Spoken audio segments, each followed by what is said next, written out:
नमस्कार दोस्तों, आज एक लव स्टोरी आपसे शेयर करने जा रही हूँ। कहानी जया और अनिरुद्ध की है। जया और अनिरुद्ध एक दूसरे से प्यार नहीं मानो इश्क कर बैठे हैं। जया अनिरुद्ध के प्यार में इतना डूबी हुई है कि उसे दुनिया की कोई भी चीज़ नज़र नहीं आती, ना किसी की बातें सुनाई देती है और ना ही किसी की बात समझ में आती है।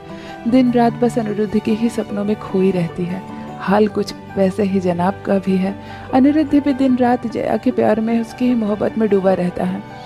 दिन रात दोनों यही सोचते रहते हैं कि कब हमारा मिलन होगा, कब हम एक हो पाएंगे। लेकिन जात पात, बिरादरी और समाज का इतना बंधन है कि दोनों का रिश्ता तो नामुमकिन है होना। कॉलेज में जया और अनिरुद्ध एक साथ पढ़ते थे। 5 सालों तक उन्होंने साथ एक ही कॉलेज में पढ़ाई की है और साथ में बना लिया है एक ऐसा रिश्ता जो कभी ना टूटे। दिल से जुड़ा है ये दिल का रिश्ता। जया और अनिरुद्ध एक दूसरे के साथ बेहद खुश रहते हैं और बहुत लंबा समय बिता चुके हैं। इस रिश्ते को तोड़ने का तो वो कभी सोच भी नहीं सकते। जया का एक बड़ा भाई है रणवीर। वो अनिरुद्ध से बेइंतहा नफरत करता है। अनिरुद्ध के बड़े भाई और रणवीर में कभी किसी जमाने की दुश्मनी है, बस उसी दुश्मनी का खामियाजा भर रहा है जया और अनिरुद्ध की मोहब्बत। अनिरुद्ध को किसी भी कीमत पर रणवीर अपने घर में और अपने घर का दामाद स्वीकार करने के लिए तैयार नहीं है। कहता है उस लफंगे लड़के से अपनी बहन की शादी कराने से अच्छा होगा मैं अपनी बहन का गला अपने हाथों से घोट दूं। जया कई बार अपने पिता को, अपने भाई को समझा चुकी है कि माँ, अनिरुद्ध एक बहुत ही अच्छा लड़का है और सबसे बड़ी बात है कि वो मुझसे बहुत प्यार करता है और मैं खुद उससे बहुत ज़्यादा प्यार करती हूँ। मैं उसके अलावा किसी और का हाथ नहीं थाम सकती। तुम लोग समझने की कोशिश क्यों नहीं करते? लेकिन रणवीर अपने अहम में और अपनी दुश्मनी के चक्कर में अपनी छोटी बहन की बस बलि दिए जा रहा है। जब जया की घर में एक नहीं चलती है और जया के भाई अपने एक शराबी दोस्त राहुल से जया के रिश्ते के बाद घर में चला बैठता है और मम्मी पापा पर जोर डालकर मना भी लेता है। बात यह है कि रणवीर ने राहुल से लाखों रुपए उधार ले गए हैं और राहुल की नज़र न जाने कब से जया पर है। जया लाखों बार घर में समझा चुकी है कि राहुल अच्छा लड़का नहीं है, वो शराब पीता है और रणवीर भैया को भी बिगाड़ने में उसी का हाथ है और आज वो मेरे पर कब से नज़र रखा है। लेकिन रणवीर को क्या हो गया है कि वो राहुल को अपनी बहन देने के लिए तैयार हो गया ताकि लाखों रुपए का उसका कर्जा भी माफ़ हो जाए और अनिरुद्ध के बड़े भाई की दुश्मनी भी वो अच्छे से निभा सके। जया मजबूर हो जाती है। घर वाले ये डिसीजन ले लेते हैं कि राहुल से जया की बस 1 महीने में शादी कर दी जाएगी। जया कहती है मैं अनिरुद्ध के अलावा किसी और से शादी नहीं करूँगी। लेकिन रणवीर भैया जया को एक जोरदार तमाचा लगा देते हैं माँ बाबूजी के सामने और कहते हैं तुम्हें उससे शादी करनी पड़ेगी और अगर तुमने शादी से इनकार किया तो मैं अनिरुद्ध को नहीं छोड़ूंगा। जया समझ जाती है कि मैंने अगर शादी नहीं की अनिरुद्ध को नुकसान पहुंच सकता है और मेरे भाई उसे छोड़ेंगे नहीं।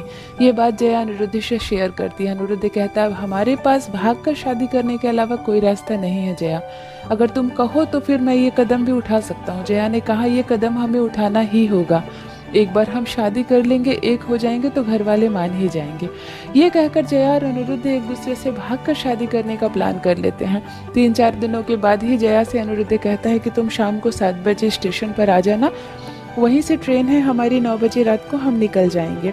मैंने सारा इंतज़ाम कर लिया है। जया कहती है ठीक है। कहाँ से बात लीक हो जाती है और रणवीर भैया के कान में ये बात चली जाती है।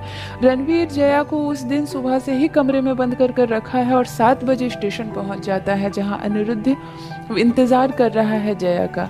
रणवीर अपने 3-4 दोस्तों को लेकर जाता है और अनिरुद्ध को खूब मारता पीटता है। उसकी इतनी पिटाई करते हैं कि अनिरुद्ध की तो मानो हाथ पैर ही तोड़ देते हैं और उसके बाद उसे धमकी भी दे देता है कि आज के बाद मेरी बहन की तरफ आंख उठाकर मत देखना। आसपास के लोग भी खड़े हैं, उससे भी रणवीर कह देता है कि ये मेरी बहन को छेड़ता है, हर दिन परेशान करता है, इसीलिए हम इसे मार रहे हैं। आसपास के लोग भी अपने हाथ की सफाई कर लेते हैं, थोड़ा अनिरुद्ध को मार ही देते हैं। अनिरुद्ध बस मरते मरते ही बचा है। जया बंद रह जाती है कमरे में, रोती बिलखती रह जाती है और पिताजी से आकर रणवीर कहता है कि हमें जया की शादी 2 दिन के अंदर करनी होगी। उस लड़के के साथ भागने का प्लान किया था इस लड़की ने और हमारे खानदान की इज्जत 1 मिनट में ख़त्म कर देते।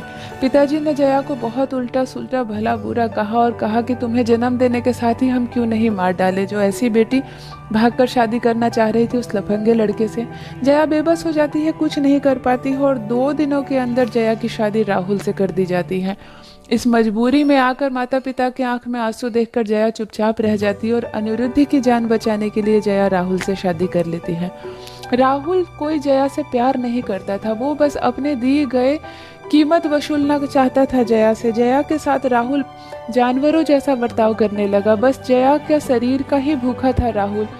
और राहुल तो जया को मारने पीटने भी लगा। 1-2 महीने के बाद ही जया की स्थिति बहुत खराब हो जाती है, उसको स्वास्थ्य में बहुत गिरावट आ जाता है और फिर जया को वो मायके पहुंचा देता है और कहता है अभी तुम कुछ दिन यहीं रहो, बाद में मैं तुम्हें लेकर जाऊंगा। जया अपने भाई से कहती है भैया अब तो तुम खुश हो ना, मेरा चेहरा और मेरी हालत देखकर तो तुम समझ ही गए होगे राहुल मुझसे कितना प्यार करता है। रणवीर शर्म से सर झुका लेता है। बाद में जया को पता चलता है कि अनिरुद्ध शहर छोड़कर जा चुका है और अपने दोस्त के बताए गए काम कर रहा है और दूसरे शहर जा चुका है। जया बहुत कोशिश करती है अनिरुद्ध से संपर्क स्थापित करने का, लेकिन जया को अनिरुद्ध का कुछ पता नहीं चलता है। कुछ दिनों के बाद ही राहुल तलाक का नोटिस जया को भेज देता है और कहता है मुझे तुम्हारे साथ नहीं रहना है, मुझे तुम्हें तलाक चाहिए। रणवीर बहुत समझाता है राहुल को, लेकिन राहुल कहता है कि ये किसी और से प्यार करती है और मुझे पत्नी होने का कोई सुख नहीं दे पा रही है, मुझे नहीं रहना इसके साथ। बातों ही बातों में जया और राहुल का तलाक हो जाता है। जया की स्थिति बहुत खराब है, वो अब उसकी स्वास्थ्य में भी बहुत गिरावट आ गया है, अनिरुद्ध भी उससे दूर हो गया है। जया के आंखों के आगे बस एक अंधकार में जीवन ही नजर आता है। उसके पिता और उसके भाई बहुत पछताते हैं कि हमें शायद अपनी बच्ची के साथ इतनी कठोरता नहीं करनी चाहिए। बाद में रणवीर को अपनी गलती का एहसास होता है और वो अनिरुद्ध का पता लगाने लगता है। पता चलता है कि बगल के ही शहर में अनिरुद्ध जॉब कर रहा है और आगे की पढ़ाई भी कर रहा है। रणवीर अनिरुद्ध के पास जाता है और कहता है मेरी गलती को सुधारने का मौका दोगे? अगर मुझे माफ़ कर सको तो मेरी बहन का हाथ थाम लो, उसकी स्थिति बहुत खराब है, वो मर जाएगी अगर तुम्हें नहीं देखेगी। अनिरुद्ध सुनकर हैरान हो जाता है कि जया की शादी टूट गई है और वो वापस से आ गई है। अनिरुद्ध भागते हुए जया के पास आता है। जया सच में शायद जिंदगी की आखिरी सांसें गिन रही थी, जीने का सारा मकसद जया के पास खत्म हो गया था। लेकिन अनिरुद्ध जब सामने आता है तो जया को वो सारे रंगीन सपने, वो सारे खूबसूरत दिन फिर से नजर आने लगते हैं। अनिरुद्ध जया के करीब जाता है और कहता है कि अगर मैं आपके लायक हूँ मैडम तो मेरा हाथ पकड़ेंगी। जया मुस्कुराने लगती है, दोनों एक दूसरे से गले लगकर खूब रोने लगते हैं और याद करने लगते हैं उन खूबसूरत दिनों को जब उन्होंने हाथों में हाथ लेकर एक दूसरे के साथ निभाने की कस्में खाई थी। रणवीर कहता है अपनी बहन से कि बहन हो सके तो अपने इस भैया को माफ़ कर दो। रणवीर बहुत ही धूमधाम से अनिरुद्ध और जया की शादी करवा देते हैं और जया फिर विदा होकर अनिरुद्ध के साथ दूसरे शहर चली जाती है। जया और अनिरुद्ध के प्यार को मुकाम तो मिल जाता है, पर पता नहीं क्यों दुनिया प्यार को नहीं समझ पाती है। बहुत दर्द देता है ये प्यार। जो लोग इस दर्द को महसूस करते हैं शायद वही प्यार की अहमियत जानते हैं। ये थी दोस्तों एक दिल को छू लेने वाली छोटी सी लव स्टोरी। आशा करती हूँ कहानी आपको पसंद आई होगी। मेरी कहानियाँ पसंद आए तो चैनल को सब्सक्राइब ज़रूर कीजिए। बने रहिए मेरे साथ। धन्यवाद।